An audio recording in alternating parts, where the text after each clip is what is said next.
유다의 왕 요아스의 아들 아마시아 제15년에 이스라엘의 왕 요아스의 아들 여로보암이 사마리아에서 왕이 되어 41년간 다스렸으며 여호와 보시기에 악을 행하여 이스라엘에게 범죄하게 한 느밧의 아들 여로보암의 모든 죄에서 떠나지 아니하였더라.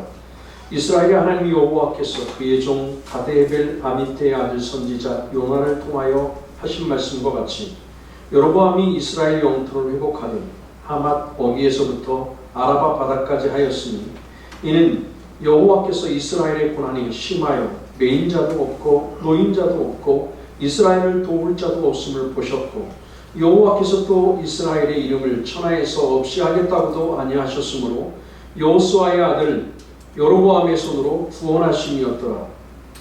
여로보암의 남은 사적과 모든 행한 일과 싸운 업적과 다메섹을 회복한 일과 이전에 유다에 속하였던 하맛을 이스라엘에 돌린 일은 이스라엘 왕 역대지략에 기록되지 아니하였느냐? 여로보암이 그의 조상 이스라엘 왕들과 함께 자고 그의 아들 스가랴가 대신하여 왕이 되니라. 아멘. 할렐루야. 아멘. 일본 도쿄 올림픽이 얼마 안 남았는데요. 그 올림픽 홈페이지 지도에 독도를 자국 영토로 표시를 했죠. 그래서 이것이 알려지자 국내에서도 반크를 중심으로 해서 항의 목소리를 내고 있습니다. 하지만 국제올림픽위원회에는 일본 정부에 문의해라 이렇게 책임을 회피하고 어떠한 조치도 취하고 있지 않습니다.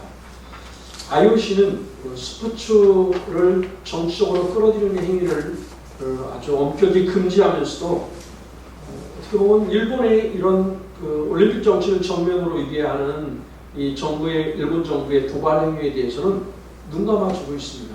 이것이 왜 문제냐면 우리는 2018년 평창 올림픽 때 한반도 기에 독도를 그렸었거든요. 그랬더니 일본에서 올림픽 정신에 반하는 정치적인 행위라고 했고 이걸 IOC가 받아들였어요. 그래서 한국 정부에 삭제를 권고했고 당시 한국은 이것을 받아들여서 한반도기에서 독도를 즉 삭제했거든요. 형평성이 어긋나죠. 무슨 기준으로 이렇게 하는지 모르겠는데 일본에 대해서는 아무런 조치를 취하지 않고 우리에 대해서는 삭제해라 하는 것은 형평성이 맞지 않는 거고 기준도 잘못된 거죠. 왜 무슨 잣대로 이렇게 하는지 좀 잘 모르겠습니다.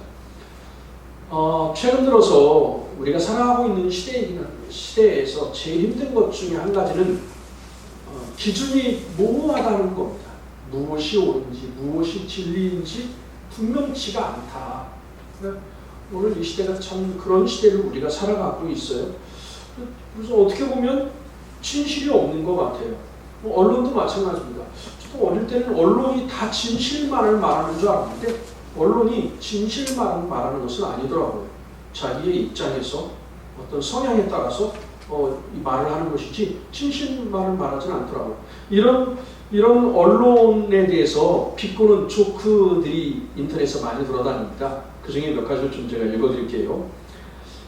예수님이 죄 없는 자는 저 여인에게 돌을 던지라 이렇게 말씀했어요. 그랬더니 언론이 뭐라고 하냐면 잔인한 예수, 연약한 여인에게 돌 던지라 사주하다.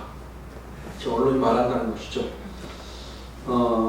위선적인 바리새인들에게 독사의 자식들아 하고 예수님이 말했더니 언론에서 뭐라고 하냐면 예수 국민들에게 새끼 막말하다. 예수님 장군이 내 죽음을 아무에게도 알리지 마라 라고 말을 했더니 언론에서 말하냐면 이순신 부하에게 거짓말하도록 치시 도덕성 논란 일파만파. 김구 선생님이 나의 소원은 첫째도 둘째도 셋째도 총통일이요 라고 말을 했잖아요. 그랬더니 김구 통일에 눈멀어 민생과 경제 내팽개쳐. 클라크가 소년들이여 야망을 가지라 이렇게 말을 했어요. 그랬더니 클라크 소년들에게 야망을 가지라고 심각한 성차별 발언하며 대놓고 쿠데타 사주하다. 최영 장군이 황금보기를 돌같이 하라 라는 말을 했잖아요. 그랬더니 언론에서 뭐라냐면 최영 돌을 황금으로 속여 거액 챙긴 의혹. 언론이라고 하는 게 참 분명한 기준이 없다 보니까 진실하고 진리가 없는 상태예요. 저희 교회가 이제 건축을 앞두고 모든 등기를 교회 이름으로 하고 합의를 합니다. 이렇게 합의를 끝내면 맨 먼저 해야 할 일들이 측량하는 거예요.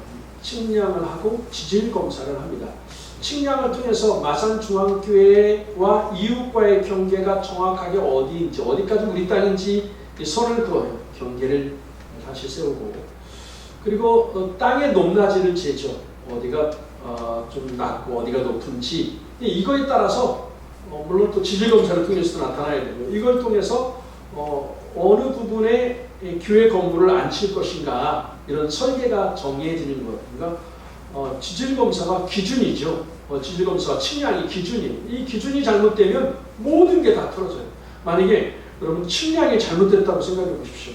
측량이 잘못되면요, 한 10년 후에 이웃집에서 쟀는데 보니까 이웃집 땅이 우리 교회 땅으로 들어와 있어요. 이런다고 생각해 보십시오. 이게 얼마나 큰 문제가 되겠어요. 그러니까 기준이 정확해, 측량이라는 것이 정확해야 되고, 이게 기준이 되고 이것이 바르게 세워져야 분쟁을 다 막을 수 있는 것입니다. 이만큼 기준이라고 하는 것은 참 중요해요. 우리 삶의 모든 부분에서 기준이라는 것은 참 중요한 거예요. 우리가 성경에 오늘 본문이 포함되어 있는 열왕기서, 열왕기상, 열왕기하가 있습니다. 이 열왕기사에는 상하에는 통치 기준이라는 게 나와요. 왕이 어떻게 통치해야 되는가, 그리고 백성들은 어떻게 살아야 되는가 하는 통치 기준과 삶의 기준들이 쭉 나오고 있습니다. 이게 열왕기상하 전반적으로 다 나오고 있고, 뿐만 아니라 성경 전체에 흐르고 있는 것도 마찬가지예요. 이 기준이에요. 우리가 어떤 삶을 살아야 할 것인가 하는 이 기준을 분명히 말해주고 있습니다. 오늘 본문이 포함되어 있는 열왕기상 14장, 열왕기하 14장 3절 말씀을 한번 보십시오. 3절을 같이 한번 읽어보겠습니다. 아마샤가 여호와 보시기에 정직히 행하였으나 그의 조상 다윗과는 같지 아니하였으며 그의 아버지 요아스가 행한 대로 다 행하였어도, 아멘. 이 말씀 가운데 봅니다. 여호와 보시기에 정직히 행하였다, 그래도 다윗과 같지는 않았다, 이렇게 말을 해요. 이거 다윗과 같이 하라고 하는 게 기준이에요. 어떻게 나라를 다스릴 것이냐, 어떻게 살아갈 것이냐 하는 게 이 당시에는 다윗과 같이 행하라, 다윗의 믿음을 보고 다윗이 했던 것처럼, 다윗이 하나님의 말씀 계명과 율례를 지켰던 것처럼 그렇게 지켜 행하라 라고 하는 게 기준이에요. 또 한번 보죠. 열왕기상 3장 14절과 9장 4절 말씀 한번 같이 읽어보겠습니다. 내가 만일 내 아버지 다윗의 행함같이 내 길로 행하며 내 법도와 명령을 지키면 내가 또 내 날을 길게 하리라. 내가 만일 내 아버지 다윗의 행함같이 마음을 온전히 하고 바르게 하여 내 앞에서 행하며 내가 내게 명령한 대로 온갖 일에 순종하여 내 법도와 율례를 지키면, 아멘. 여기서 누구에게 말을 하는 거냐면 솔로몬에게 말하는 거예요. 솔로몬이 하나님에게 첫 번째는 1,000번제를 드렸을 때, 그리고 두 번째 9장에 나오는 것은 성전 봉헌식 후에 하나님이 나타나셔서 솔로몬에게 주신 말씀이에요. 그 말씀의 핵심은 뭐냐면 너의 아버지 다윗이 행한 것 같이 행하라. 그러면 이거 장수하게 하고 너에 대해서 계속해서 왕이 나올 것이고 하나님이 너를 축복할 것이다. 다윗이 행함 같이예요. 이게 기준이에요. 여러분, 이 당시에는 성경이 없었던 시대잖아요. 두루마기 성경 정도 있었을 때인가. 기준이 오늘날처럼 만약에 오늘날 말씀하신다면 예수 그리스도처럼 혹은 하나님의 말씀처럼 이라고 기준을 세워주셨을 거예요. 근데 이 당시에는 그런 성경이 있었던 시대가 아니니까 보았던 사람, 너희 아버지 다윗이 행함 같이, 그리고 이게 이야기로 전달되어지는 거죠. 후세에 계속해서 이야기로 전달되어지면서 다윗 왕이 했던 것처럼 이 기준이 된 거예요. 그럼 이것을 왕들이 다 지켰을까? 아니요. 대부분은 지키지 않았습니다. 모든 왕들이, 남북 모든 왕들이 대부분 지키지 않았습니다. 지키지 않았고 자신들이 나름대로 삶의 기준, 자신들의 신앙의 기준을 세웠어요. 이것을 그냥 쉽게 표현하면 인본주의라고 말을 할 수 있을 겁니다. 근데 저는 인본주의라는 말이 참 싫더라고요. 이런 말 자체가. 근데 하여간 내용은 부분들이에요. 자기 편한 대로 이렇게 살아야 된다, 이런 삶, 이렇게 신앙생활 해야 된다 라고 정했어요. 다윗이 행함 같이 한 게 아니라. 그래서 남쪽 유다의 왕들을 말할 때는 늘 이렇게 말을 합니다. 여호와 하나님 보시기에 정직하게 다윗과 같이 행했다 하면 그건 하나님 보시기에 정직하게 잘 산 거예요. 반대로 다윗과 같이 행하지 않았다, 하나님 보시기에 정직하게 행하지 않았다라고 하는 말이에요. 남쪽 유다에 하는 말이에요. 북쪽 이스라엘은 다릅니다. 북쪽 이스라엘도 하나님 보시기에 정직하게 행했다, 정직하게 행하지 않았다라는 말을 하면서 하나의 이름을 덧붙이는데 그게 뭐냐면 여로보암의 길로 갔다, 여로보암의 길로 가지 않았다 하는 거. 여로보암의 길로 갔다는 얘기는 하나님 보시기에 정직하게 행하지 않았다 하는 말. 여로보암의 길을 기준으로 걸었어요. 열왕기상 15장 26절 말씀을 한번 보십시오. 열왕기상 15장 26절 같이 읽겠습니다. 그가 여호와 보시기에 악을 행하되 그의 아버지의 길로 행하며 그가 이스라엘에게 범하게 한 그 죄 중에 행한지라. 아멘. 이게 보니까 그 아버지라고 했으니까 그 아버지가 여기는 여로보암이거든요. 여로보암 1세입니다. 그러니까 북이스라엘의 초대 왕이죠. 그리고 그 아들인데 그 아들이 나답 왕이에요. 나답 왕인데 그 나답 왕이 하나님 보시기에 악을 행했고 아버지의 길로 행했다. 그러니까 여로보암의 길로 가는 것, 여로보암의 길로 갔다라고 말을 했고, 또 15장 34절, 그 다음에 34절 말씀도 한번 같이 읽어보겠습니다. 바하사가 여호와 보시기에 악을 행하되 여로보암의 길로 행하며 그가 이스라엘에게 범하게 한 그 죄 중에 행하였더라. 아멘. 여기서도 여호와 보시기에 악을 행했는데 그걸 여로보암의 길로 갔다. 성경에서 여로보암의 길로 갔다라고 하는 말은 하나님 보시기에 정직하게 행하지 않았다라고 하는 말이고, 다윗과 같이 행했다라고 하는 말은 하나님 보시기에 정직하게 행했다라고 하는 말이에요. 이게 기준이 됐다고요. 오늘날 보면 말씀대로 살지 않았다 하는 거예요. 그래서 여러분 말씀이라고 하는 것을 우리가 정경이라고 하거든요. 정경. 우리의 정경이 성경인데 이 정경을 라틴어로는 캐논이라고 합니다. 몇 번 말씀드렸었죠. 우리 복사기, 복합기 이름이 캐논인데 캐논이란 말이 이게 정경이에요. 기준이에요. 기준. 이건 변할 수 있는 게 아니에요. 그러니까 여러분 혹시 옛날에 그 학교 다닐 때 너 기준 하면 기준을 하잖아요. 이게 움직이면 안 되죠. 근데 군대에서 월차를 주기 위해서 군인들 어떻게 합니까? 기준을 세워놓고 이쪽에 와서 이쪽으로 와 다시 기준 여기 따라 움직이고 여기서 세우고 이 기준이 움직이는 게 아니죠. 기준은 원래 움직이지 말아야 되는 거예요. 성경은 변할 수 있는 게 아니에요. 이때는 이래도 되고 저 때는 저래도 되고 하는 게 아니라 기준은 변할 수 있는 게 아니에요. 그래서 기준. 오늘 여러분 성경이 구약 시대에는 이렇게 다윗과 같이 행하고 여로보암의 길로 가지 않으면 된다라고 했고 신약 시대에는 그러면 다른 거냐면 아니요, 신약 시대도 마찬가지입니다. 우리가 여로보암의 길로 가면 안 되고 다윗과 같이 행하는 것이 하나님 보시기에 정직하게 행하는 것이고 그게 바른 길이다라고 정해주시는 거죠. 그러면 도대체 여로보암이 어떻게 살았길래, 그죠? 여로보암이 어떻게 살았길래 이렇게 여로보암의 길로라고 하는 게 죄악된 길의 대명사가 됐느냐? 여로보암이 북이스라엘의 초대왕이잖아요. 10지파를 거느리고 나라를 세웠잖아요. 나라를 세우고서 남북으로 나누어졌어요. 우리말로 하면 3파선이 생긴 겁니다.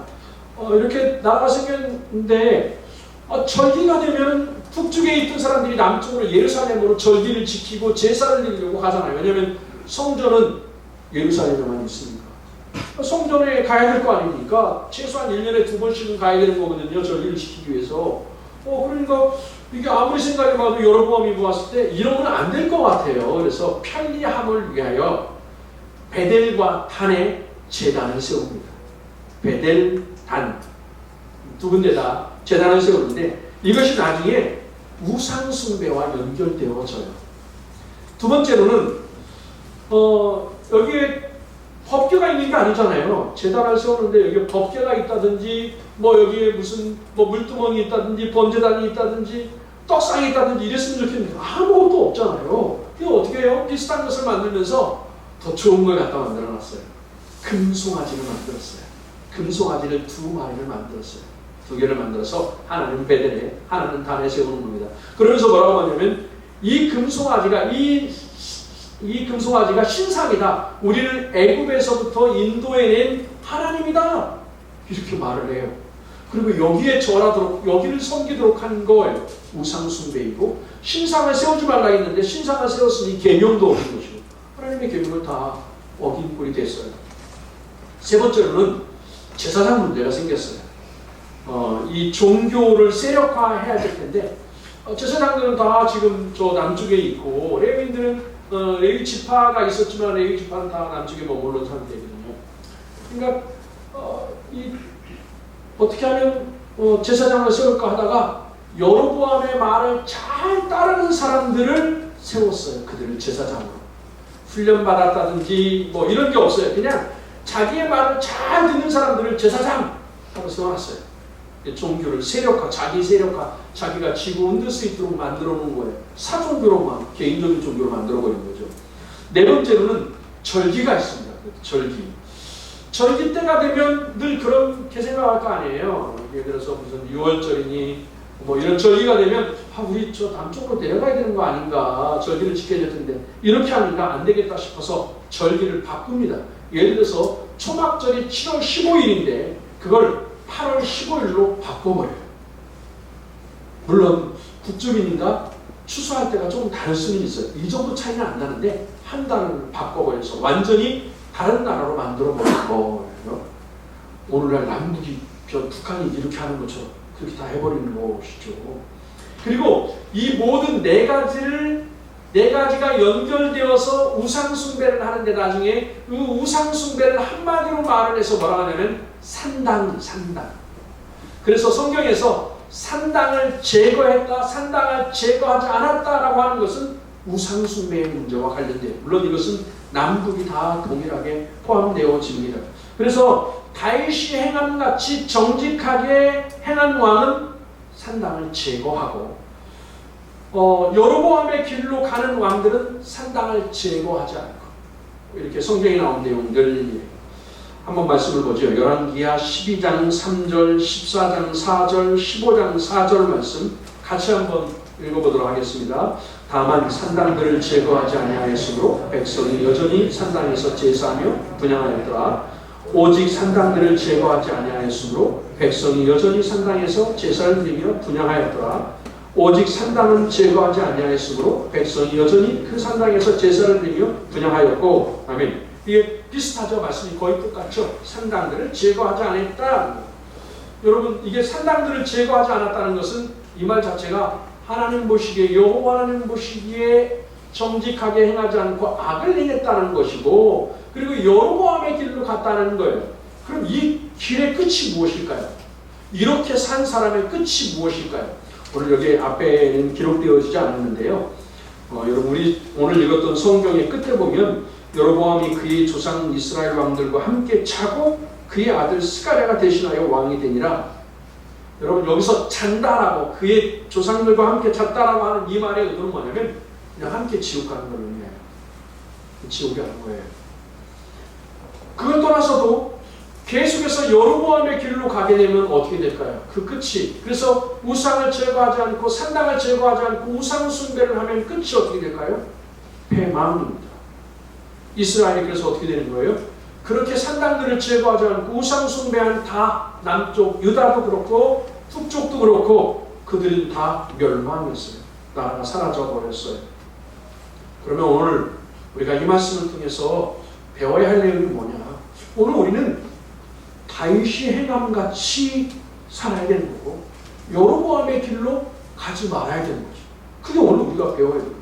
여러분, 오늘 우리 속에 분명히 산당을 제거해야 되는데 내 속에 산당이 있지는 않은가? 내 안에 남아있는 여로보암의 길이 있지 않은가? 내가 신앙생활하고 교회 다니고 있지만 여전히 여로보암의 길이 내 안에 아직도 존재하고 있지는 않은가? 그걸 찾아내서 제거해야죠. 이게 소극적인 거고, 적극적으로는 여호와 하나님 보시기에 정직하게 다윗의 행함같이 행하는 삶을 살아야죠. 그게 오늘 우리가 복된 삶이 되지 않겠냐라고 하는 거예요. 물론 이렇게 생각하실 수도 있을 겁니다. 나는 우상 숭배하지 않습니다. 내가 무슨 무당집에 가는 것도 아니고 어디 가서 절하는 것도 아니고 제사도 드리지 않습니다. 이렇게 생각할 수도 있을 거예요. 그런데 여러분 우상이라고 하는 것을 꼭 그런 보이는 것만이라고 생각하지 마십시오. 하나님과 나 사이에 있는 그 무엇이 돈이 될 수도 있고 자식이 될 수도 있고 다른 뭐 내가 즐기는 게 심지어 스포츠가 될 수도 있고 이런 것들이 하나님과 나 사이에 있어서 나로 하여금 하나님 앞에 나아가지 못하게 만들고 하나님의 음성을 듣지 못하게 만들고 하나님이 보이지 못하게 만들고 하나님을 느끼지 못하게 만들고 하나님을 예배하지 못하도록 만든다면 그 무엇은 우상이에요. 산당이에요. 그 산당을 제거해야 오늘 하나님이 우리를 기뻐하시는 삶을 살 수 있는 것이죠. 이 여로보암 2세는요. 오늘 본문에 나오는 이 왕이 여로보암 2세인데 여로보암 2세는 북이스라엘의 가장 강성했던 왕입니다. 이 왕이요. 가장 강성한 왕이에요. 남북이 갈라진 이후에 다윗 이후에 북이스라엘을 가장 강한 나라로 만든 왕이에요. 오늘날 이런 왕이 있으면 영웅 취급받을 거예요. 이런 대통령이 있으면 영웅 대접받을 거예요. 하지만 하나님은 그 나라가 축복받았다라고 말씀하시지 않습니다. 왜 그럴까요? 세상 사람들이 평가하는 기준과 하나님이 평가하는 기준은 분명히 달랐어요. 분명히 다른 겁니다. 그러니까 오늘 우리의 삶이 혹시 여러분 여로보암 2세처럼 오늘 우리가 형통하고 다 잘 되는 것 같습니까? 그러나 하나님께서는 우리 세상적인 기준으로 우리를 판단하시는 게 아니라 하나님의 말씀 다윗의 행함같이 살았느냐 여로보암의 길로 갔느냐 이걸로 우리를 판단하신다는 것. 이 당시는요 일단 정치적으로 안정됐어요. 그리고 경제 강국이 됐어요.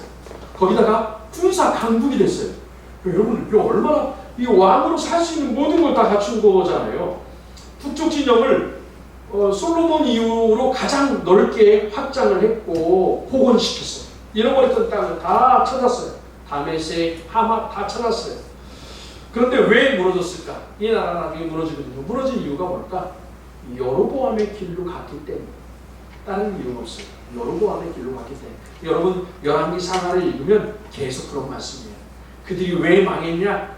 왜 어려움을 겪겠냐? 여로보암의 길로 갔어요. 하나님 멋있게 정직하게 행하지 않았어요. 산당을 제거하지 않았어요. 이게 다 기준이 되는 것입니다. 오늘날 이제 우리나라도 얼마 있으면 대선도 이제 준비하지 않겠습니까? 벌써부터들 뭐 대선 여론조사하고 막 난리가 났는데 어떤 대통령이 나와야 될까요? 어떤 위정자들이 많이 생겨야 될까요?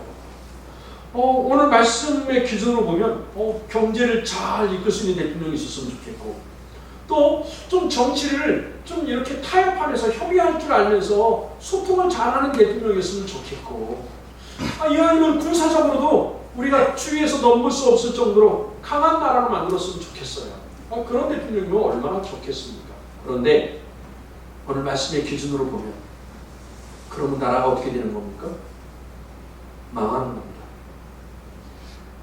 망하는 거예요. 그죠? 오늘 말씀의 기준으로 보면 하나님의 판단으로 보면 망하는 거예요.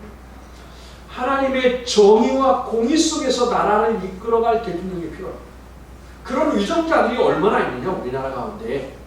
이게 중요한 거죠. 그런 위정자들이 그렇게 하나님의 나라와 공의 속에서 바르게 정치할 수 있는 사람들. 그래서 여로보암의 길이 아니라 다윗이 행함같이 행할 수 있는 정치인들이 얼마나 되느냐.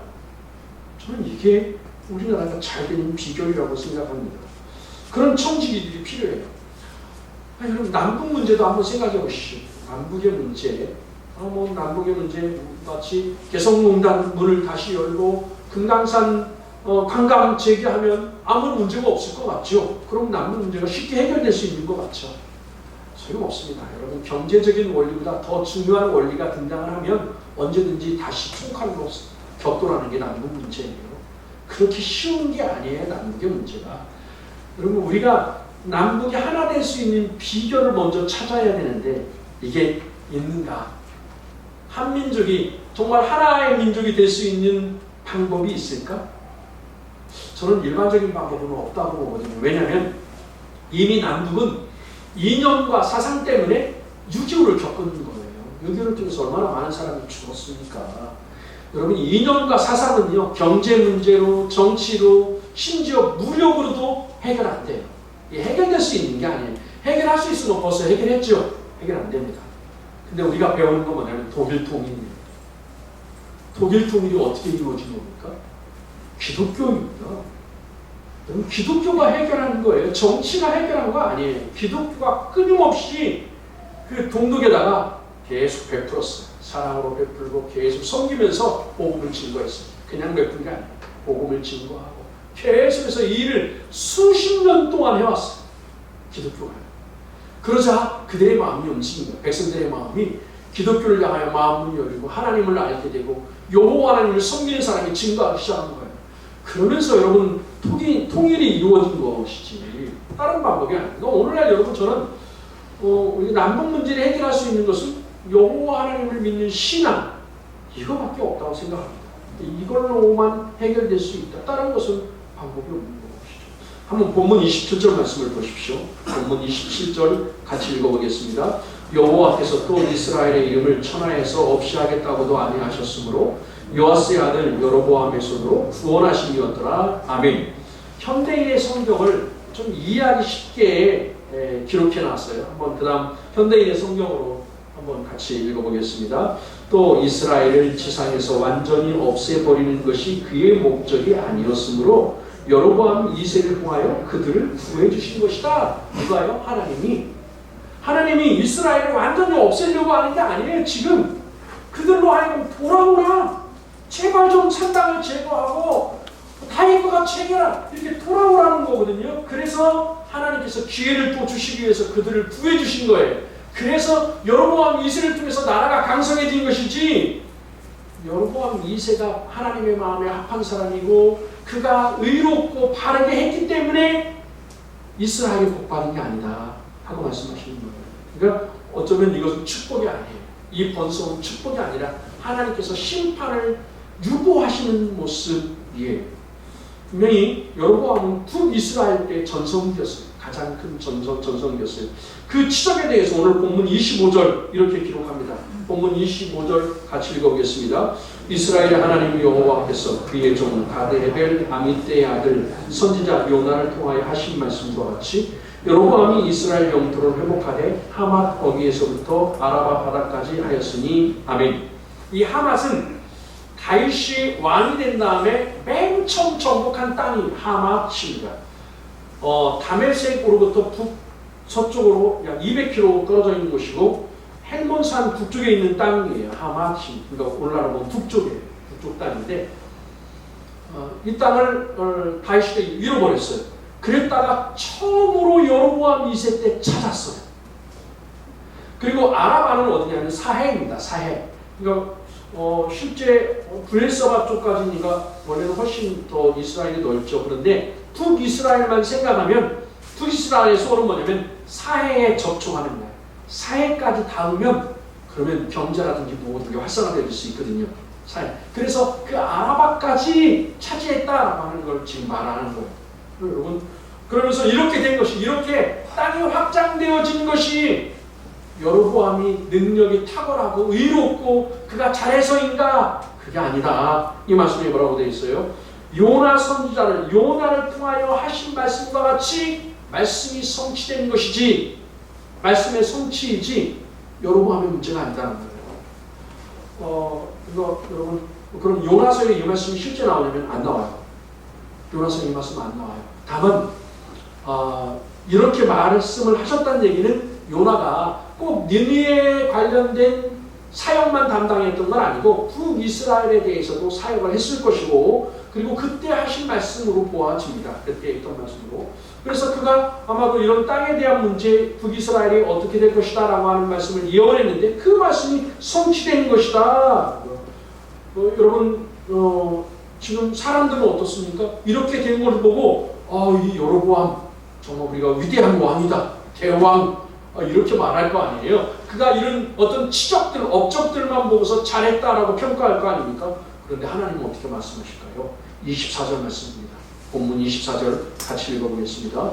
여호와 보시기에 악을 행하여 이스라엘에게 범죄하게 한 느밧의 아들 여로보암의 모든 데에서 떠나지 아니하였더라. 아멘. 그러니까 이 여로보암 2세가 이스라엘을 가장 번성하게 했지만 그러나 여로보암 1세의 길로 갔다는 거예요. 그의 죄악을 떠나지 않았다.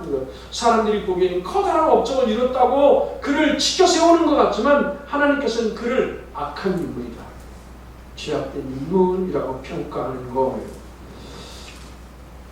그러니까 세상에서 성공했을지는 모르지만 오늘날도 마찬가지입니다. 우리가 세상에서 성공했을 수도 있죠. 성공하고 잘 살 수도 있고 하나님들이 형통하고 이럴 수 있어요. 근데 하나님이 보시고 뭐라고 말씀하시느냐, 우리가 이룬 업적들을 하나님이 보시고 뭐라고 말씀하실까 하는 거. 저는 오늘 우리 자신을 볼 수 있었으면 좋겠습니다. 우리가 돈을 잘 벌고 잘 나가고 있습니까? 계획한 대로 착착 착오 없이 진행이 잘 되고 있습니까? 그것이 의로움의 결과입니까? 다윗과 같이 행했기 때문에 하나님이 주시는 은혜입니까? 아니면 여로보암의 길로 갔음에도 불구하고 하나님이 우리를 유보하시고 돌아오시라고 하는 메시지입니까? 우리 자신을 바로 볼 수 있었으면 좋겠습니다. 하나님의 관점으로. 그래서 다윗의 행함같이 여호와 하나님 보시기에 정직하게 행해야지 여로보암의 길로 가서 죄악된 길로 가면 안 되지 않겠어요? 41년간 통치했습니다. 정말 오래 통치했죠. 이스라엘의 왕들 가운데 이렇게 오래 통치한 사람이 어디 있어요? 다윗과 솔로몬보다 더 많이 했습니다. 41년간 통치했어요. 그런데 그 여로보암 2세에 대한 성경 구절은 오늘 23절부터 29절까지 7절뿐이에요. 이게 뭘 말하는 걸까요? 뭘 말하는 걸까요? 상상해 보십시오. 사람들이 보기에는 그를 대단한 왕으로 평가하지만 하나님 보시기에는 아무것도 아닌 거예요. 그렇죠? 별볼이 없는 거예요. 왜냐하면 하나님의 길로 가지 않았습니다. 죄를 지면서 살았습니다. 그리고 그에 대한 평가는 오히려 그 시대가 어떤 시대였는지를 보여주는 것은 선지자들입니다.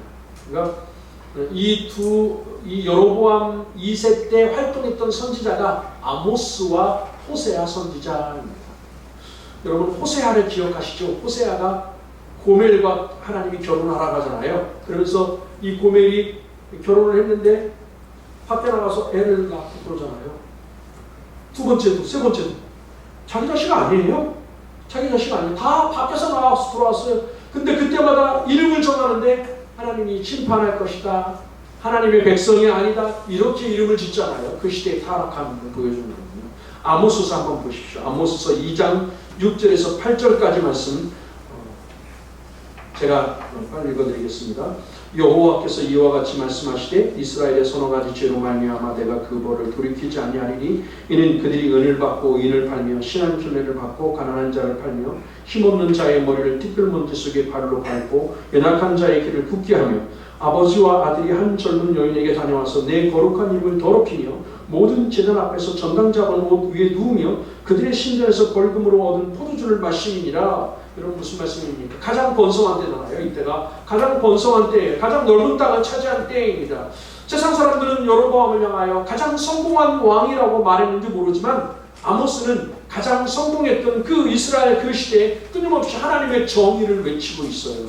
아모스와 보았던 그 사이는 어떻습니까? 재판관들이 은을 받고 의로운 자를 죄인으로 만들고 작은 부채를 갚지 못하는 사람들을 노예로 종으로 팔아넘겼어요. 가장 부유했던 시대예요. 이 시대가. 그 부유했던 시대에 돈이 많으면 가난한 자를 도와줄 줄 알았어요. 그런데 돈 많은 자가 연약한 자를 더 핍박하는 시대가 되어버렸어요. 게다가 그것이 사회적인 타락으로 끝낸 게 아니라 윤리적, 종교적인 타락으로까지 가져왔어요. 산당을 없애버리지 않으면서 그 산당과 성전에서 그게 타락한 창노촌이 된 거예요. 그것에 아버지와 아들이 같은 여인에게 들어가는 거예요. 그러면서 하신 말씀이 뭐예요? 하나님의 거룩함을 훼손했다 하고 말씀하잖아요. 그런 모습들이 하나님의 거룩함을 훼손하는 모습. 그 시대를 바라보면서 아모스 선지자는 끊임없이 정의를 외치고 돌아와라, 하나님께로 돌아와라, 회개하고 돌아와라 이렇게 외치는 거예요. 그런데 사람들은 어떻습니까? 괜찮다. 우리 잘 살고 있는데, 지금 잘 먹고 잘 살고 있는데, 우리 지금 가장 부유한 나라다, 가장 강대국이다 이렇게 말을 하는 거예요. 그러니까 여러분 잘 되는 거, 형통하는 게 무조건 다 복이라고 말씀하시면 안 됩니다. 이게 복일 때도 있지만 복이 아닐 때도 분명히 있다. 하나님께서 우리 민족을 바라보시면서 어떻게 말씀하실까요? 여러분 우리 민족이 역사인의 지금처럼 잘 살 때가 있었을까요? 지금처럼 잘 사는 때가 있었을까? 의문적이. 근데 이렇게 우리가 잘 살게 된 배경이 뭐예요? 여러분, 우리나라에 기독교가 처음 들어오면서 얼마나 많은 선교사들과 얼마나 많은 믿음의 사람들이 피를 흘렸습니까? 전국 곳곳에 얼마나 많은 선지자들이 피 흘렸습니까? 이 호국의 달에 정말 우리나라를 위하여 믿음을 지키고 신앙을 지키기 위해서 얼마나 많은 사람들이 피를 흘렸습니까? 순교의 피 위에 세워진 게 우리나라잖아요. 저는 그 은혜가 있어서 오늘 우리가 이렇게 이만큼 사는 것이지, 오늘 우리 모두가 다 의롭게 살고 다 여호와의 길로 여호와 하나님 보시기에 정직하게 하고 다 희생함 같이 간 겁니까? 아니에요. 그렇지 않을 거라고요. 그래서 저는 하나님이 내가 좀 뭐가 잘 되고 있다고 해서 무조건 내가 의롭다, 하나님이 나를 사랑하신다, 착각하지 말아야 되지 않을까. 최근 들어서 군대 성폭력 문제가 아주 큰 문제로 지금 대두되고 있습니다. 성폭력을 당했음에도 불구하고 조직 내에서 이걸 무마하려고 하고 은폐하려고 하고 합의를 종용하고 또 묵살을 했어요. 견디지 못해서 자살한 거 아닙니까? 그런가 하면 어제 또 공군에서도 어제도 공군 문제인데 한 부사관이었던 것 같아요. 여군 숙소에 불법으로 침입을 해갖고 여군들 속옷 사진 촬영하고 몰래 사진 촬영하고 이걸 한동안 한 게 아니에요. 이렇게 하다가 어제 두드렸어요. 왜 이런 문제가 생기는지 참 모르겠어요.